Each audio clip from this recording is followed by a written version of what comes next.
et des libertés fondamentales pour tous. Merci. Merci, Excellence. J'ai l'honneur à présent de donner la parole à son Excellence, M. Rémy Ngouille Lumbu, président de la Commission africaine des droits des hommes et des peuples de l'Union africaine. Merci beaucoup, Monsieur le Président du Conseil des droits de l'homme, Monsieur le Haut-Commissaire aux droits de l'homme, distingués participants, tout protocole observé. Permettez-moi d'abord, avant toute chose, de vous féliciter pour la manière avec laquelle vous conduisez nos débats depuis ce matin, de vous féliciter également pour votre élection et de vous rassurer que la Commission africaine des droits de l'homme et des peuples se tiendra à vos côtés et vous accompagnera tout le long de votre mandat dans le cadre d'une coopération que nous voulons mutuellement avantageuse. Mon nom est Rémy Ngouille Lumbu, président de la Commission africaine des droits de l'homme et des peuples, rapporteur spécial sur les défenseurs des droits de l'homme sur le continent africain, point focal sur les représailles et point focal sur l'indépendance judiciaire en Afrique.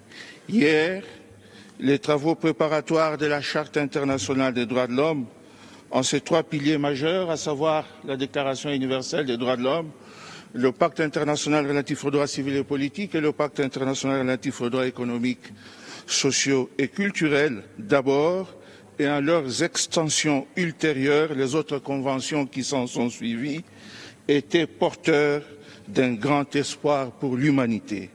La question est, le sont-ils encore? Aujourd'hui, les travaux exécutoires de la même Charte internationale des droits de l'homme, au nom desquels s'ouvre cette 58e session du Conseil des droits de l'homme, ne sont plus porteurs du même espoir d'antan. La question est, que faire? Une charte africaine. Dans l'entretemps, en 1981, et est entrée en vigueur en 1986, avec pour ambition de dégager des marqueurs propres en Afrique, des marqueurs propres à notre continent, dont il faudrait désormais tenir compte. Eh bien, la particularité de cette charte, c'est que l'approche individo-centrée des droits de l'homme n'est possible en Afrique que dans un contexte communautaire ou global, sans qu'il ne soit nécessaire de désigner du doigt les coupables en cas de violation des droits de l'homme pour laisser la place au dialogue. C'est ça que nous appelons en Afrique l'Ubuntu Sofi ou la philosophie bantoue des droits de l'homme. La Commission africaine des droits de l'homme et des peuples est le plus ancien organe de l'Union africaine et la première institution régionale responsable de la promotion et de la protection des droits de l'homme et des peuples. C'est l'organe de l'Union africaine le plus proche des citoyens africains car il est accessible à tous grâce à son cadre quasi-judiciaire, flexible et axé sur les personnes. Le mandat de la Commission africaine des droits de l'homme, conformément à l'article 45 de la Charte, c'est de promouvoir et de protéger les droits de l'homme et des peuples et interpréter les dispositions de cette Convention. Concernant le mandat de promotion, la Commission a mené plus de 90 missions de promotion.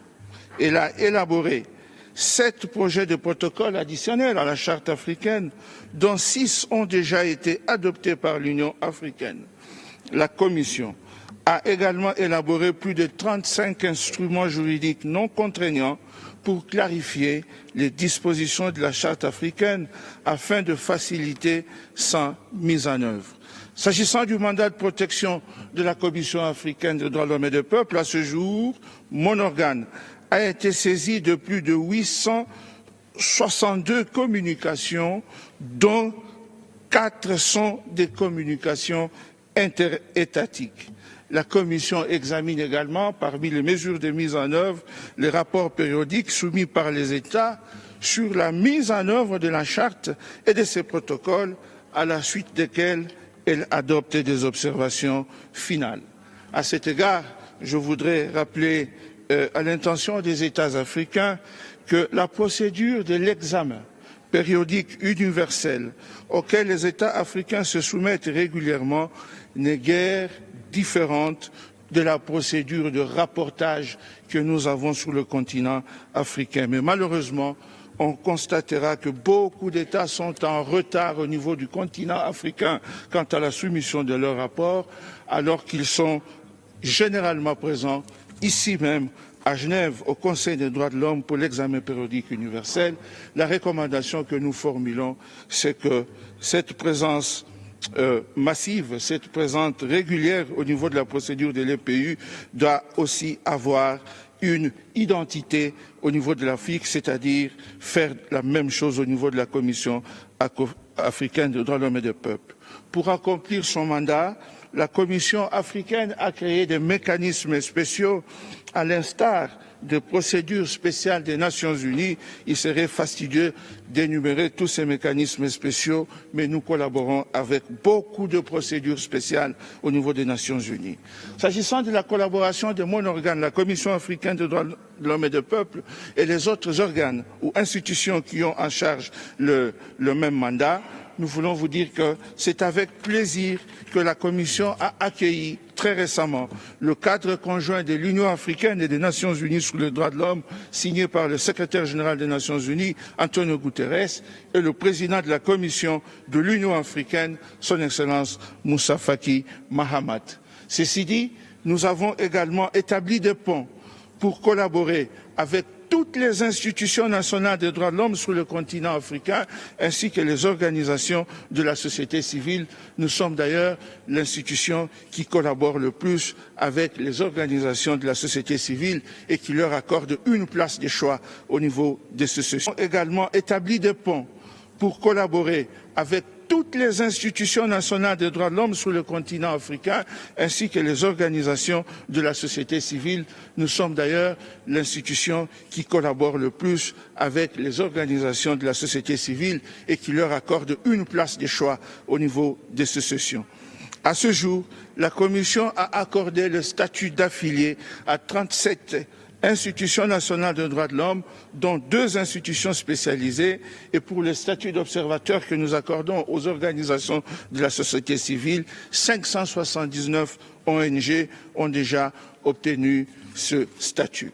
Ceci dit, nous faisons face à plusieurs défis au niveau de la Commission africaine des droits de l'homme et des peuples. Et l'un des plus grands défis que nous avons, c'est le financement de cette institution qui pose problème. Je lance ici un appel. Si on ne fait pas attention, il n'y aura plus de droits de l'homme en Afrique parce que le financement est de plus en plus réduit en peau de chagrin. Permettez-moi maintenant, avant de terminer, de vous présenter quelques points positifs que nous avons et que nous connaissons en Afrique en matière de droits de l'homme et qui seront suivis par quelques domaines de préoccupation que je voudrais partager avec vous.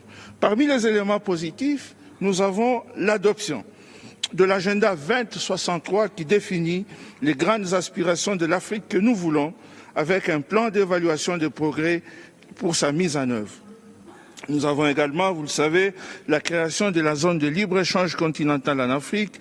Nous avons aussi l'entrée en vigueur récente des protocoles à la Charte africaine sur la protection des droits des personnes âgées et celui sur les droits des personnes handicapées sur le continent.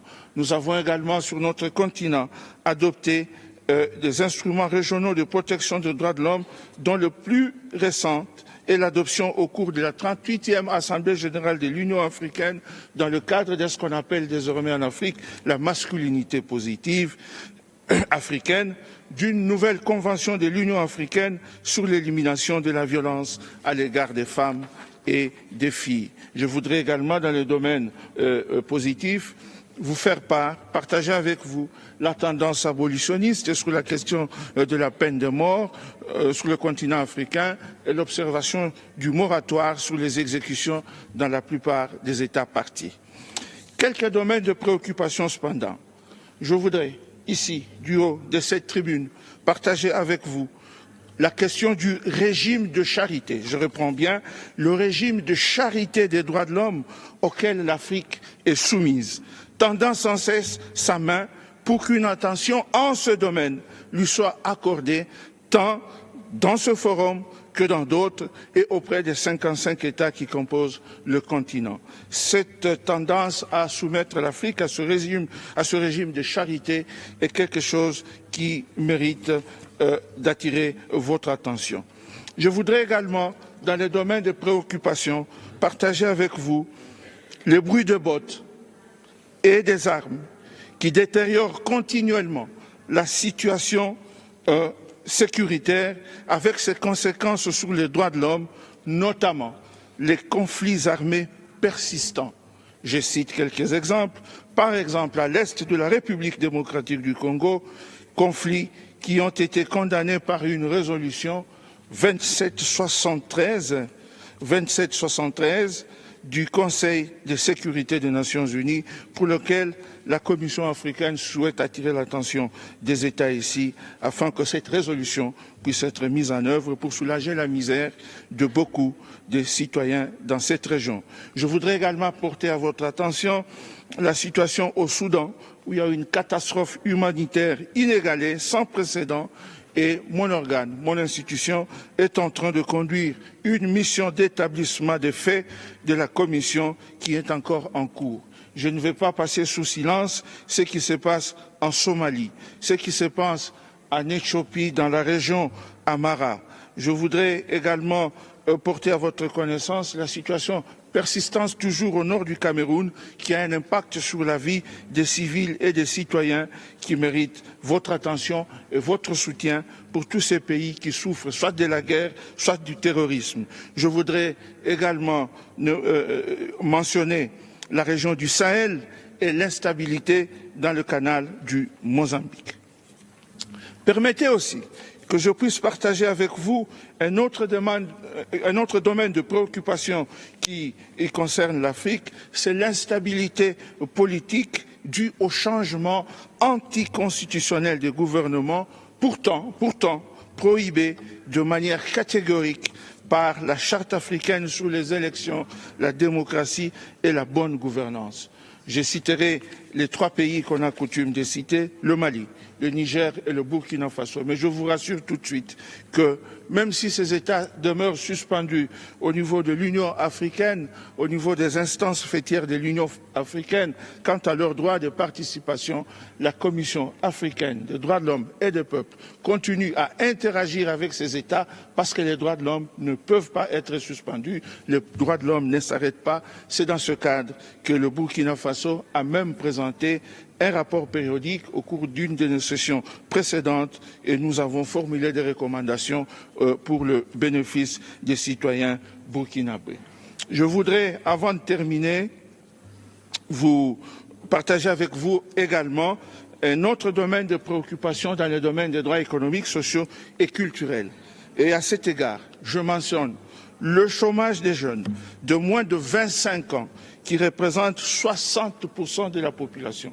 Les jeunes n'ont pas d'emploi en Afrique. C'est une interpellation que je lance au gouvernement afin de prendre à bras le corps cette préoccupation.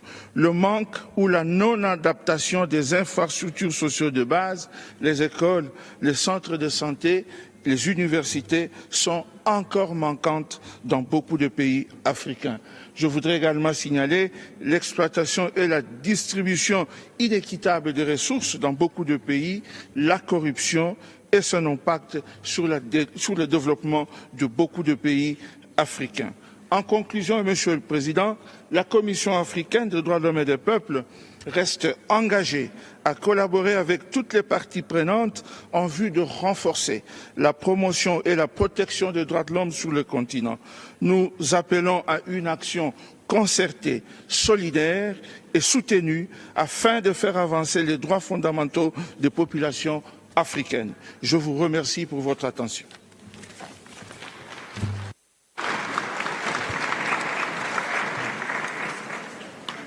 Thank you, Excellency. Merci, Excellence.